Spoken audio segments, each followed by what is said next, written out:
பையன் வந்துட்டு இந்த பொம்பளை பசங்கள்லாம் கெடுத்து வச்சு இன்னொருத்தி சொல்றா பெரம்பலூர் காரி. அவன் யாருக்கு வர கேட்டேன் நான். ஆமா சத்தியமா பெரம்பலூர் கமலஹாசன் கட்சியிலேருந்து விஜய் கட்சிக்கு போயிருக்கா. ஆளு கொஞ்சம் அதெல்லாம் சொல்லுவாங்க, லேடிஸ்லாம் பூசணா மாதிரி இருக்குமா அப்படித்தானே சொல்லுவீங்க. எனக்கு தெரியுமா, நான் 2 பெண் குழந்தை பெற்றிருக்கிறேன். என் பெரிய பேரன் +1 படிக்கிறான்.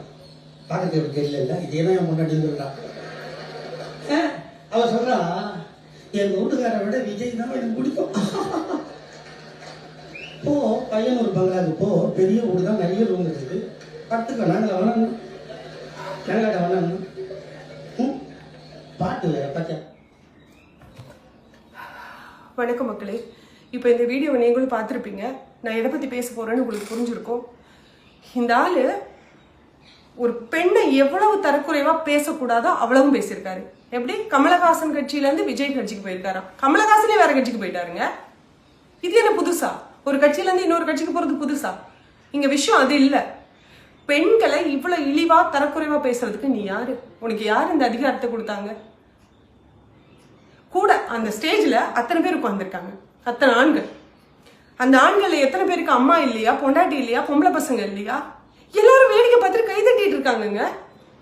பாக்குறதுக்கு ரொம்ப கன்றாவியா இருக்கு. பெண்ணோட பிறப்புறுப்பை உபயோகப்படுத்துறாரு.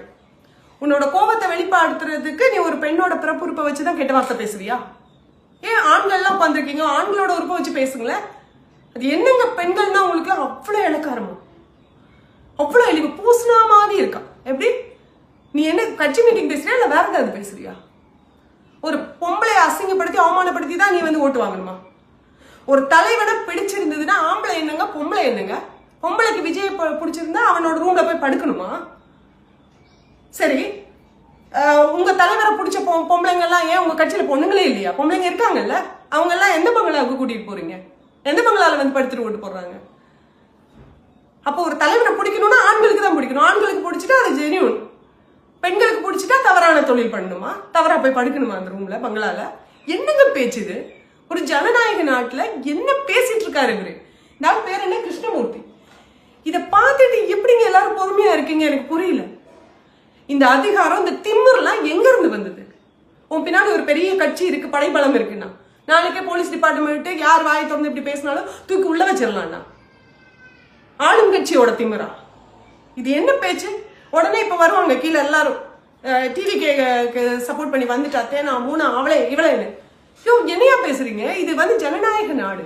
இங்க எல்லாருக்கும் அவங்களுக்கு பிடிச்ச தலைவருக்கு ஓட் பண்ற உரிமை, சப்போர்ட் பண்ற உரிமை இருக்கு. நீயும் நானும் அண்ணன் தம்பியா இருந்தாலும் நண்பனா இருந்தாலும் நீ போடுற யாருக்கு ஓட்டு போட்டாலும் நான் அதை கேட்க கூடாது, நான் யாருக்கு ஓட்டு போட்டாலும் நீ அதை கேட்க கூடாது. நம்மளோட பாண்டிங்ல எந்த விரிசலும் விடக்கூடாது.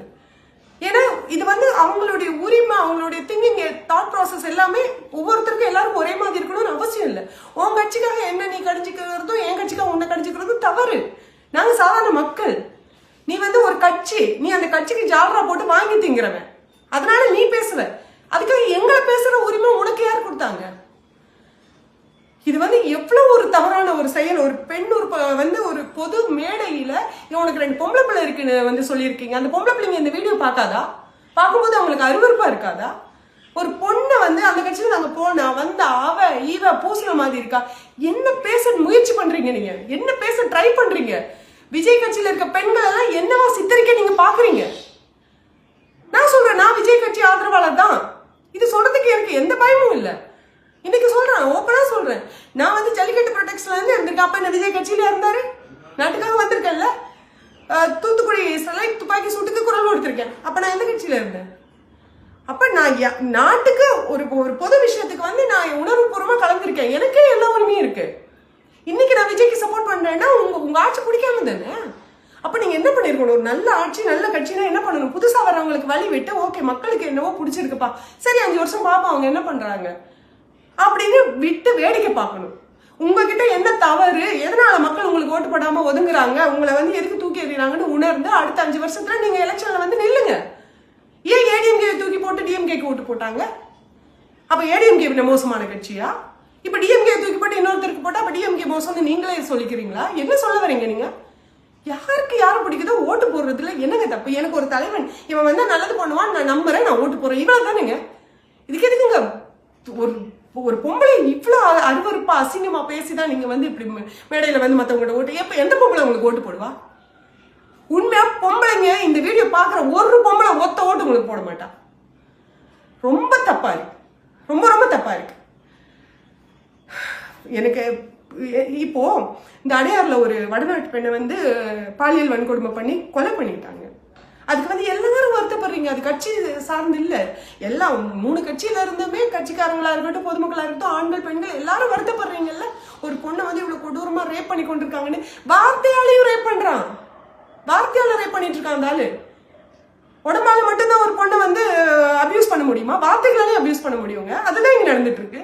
இதுக்கு ஏன் ஒருத்தர் கூடவா இல்ல ஒரு பொதுநல வழக்கு போடுறதுக்கு? கண்டதுக்கெல்லாம் பொதுநல வழக்கு போடுறீங்களேங்க. அது தப்பு இது தப்பு, நின்னா குத்தம் உட்காந்து குத்தம், அவர் அதை பேசிட்டாரு, இவர் இதை பண்ணிட்டாரு, நீங்க யூனிஃபார்மை கலங்கப்படுத்திட்டீங்க. எத்தனை வழக்குகள்? சமுதாயத்து மேல அக்கறை இருக்கிறவங்க எவ்வளவு 1000 பேர் இருக்கீங்க பொதுநல வழக்கு போட. இந்த நாள் மேல வழக்கு போட உங்க யாருக்குமே முடியலையா? பயப்படுறீங்களா? நான் போடுறேங்க, இந்த நாள் மேல பொதுநல வழக்கு நான் பதிவு பண்றேன். இது வந்து ரொம்ப தவறு. இந்த மாதிரி பெண்களை இழிவுபடுத்துறது ரொம்ப தவறு. நான் பொதுநல வழக்கு போடுறேன். எத்தனை வக்கீல் எனக்கு ஆதரவு கொடுக்குறீங்களோ டிஎம் பண்ணுங்க. கண்டிப்பா இதுக்கு ஒரு முடிவு கிடைக்கும். இந்த ஆள் ஒரு மன்னிப்பு வீடியோ போடணுங்க. இதுக்கு முன்னாடி இப்படிதாங்க பேசுறாங்க, இஷ்டத்துக்கு பேசுறாங்க. 1000 ரூபாய் வாங்கினியா, பவுடர் பூசணியா? பொம்பளைங்கன்னா எவ்வளவு இழுக்காருங்க. சர்வாதிகார ஆட்சிங்க, சர்வாதிகாரம். இதுல வாங்கி திங்கிற நன்மை அடைகிற ஆண்கள் தான் வந்து கடைசி வரைக்கும் கூவிட்டு இருப்பாங்க டிஎம்கே டிஎம்கேன்னு. பெண்கள் யாருக்கும் இஷ்டம் இல்ல. அப்ப பெண்கள் வந்து இன்னொருத்தரை தேர்வு செய்யறோம்னா உங்களுக்கு எல்லாம் ஏன் வலிக்குது? ஏன் அவளை ஒரு பெண்ணை வந்து கடைசி ஆயுதம் ஒரு ஆணுக்கு அவளை அடி பண்ணிய வைக்கணும், அவளை கேவலப்படுத்தணும், வளர விடக்கூடாதுன்னா அவ தப்பானவ, அவ தவறானவ இப்படின்னு நீங்க அடிமைப்படுத்துவீங்க. நான் சமூகம் ஒட்டு மொத்தத்தையும் பேசல, இந்த மாதிரி கேடு கேட்டத்தனமா பேசுறவங்கள தான் நான் பேசுறேன். உங்களோட கடைசி ஆயுதம் பெண்களை வந்து கொச்சைப்படுத்துறதா? பெண்களோட ஒட்டுமொத்த ஓட்டு விஜய்க்கு தான். காலில் வந்து ஒவ்வொரு வீடு விட காலில் விழுந்து விஜய்க்காக நான் ஓட்டு கேட்பேன். இப்படி பெண்களுக்கு பாதுகாப்பு இல்லாத உங்களோட ஆட்சி எங்களுக்கு வேண்டாம். தயவு செய்து கிளம்புங்க. தயவு செய்து இந்த வீடியோவை ஷேர் பண்ணுங்க. நிறைய வக்கீல்ஸ் இருப்பீங்க, யாராவது வாங்க, முன் வாங்க, என் கூட துணையா நில்லுங்க. பொதுநல வழக்கு நான் போடுறேன், வாங்க ப்ளீஸ்.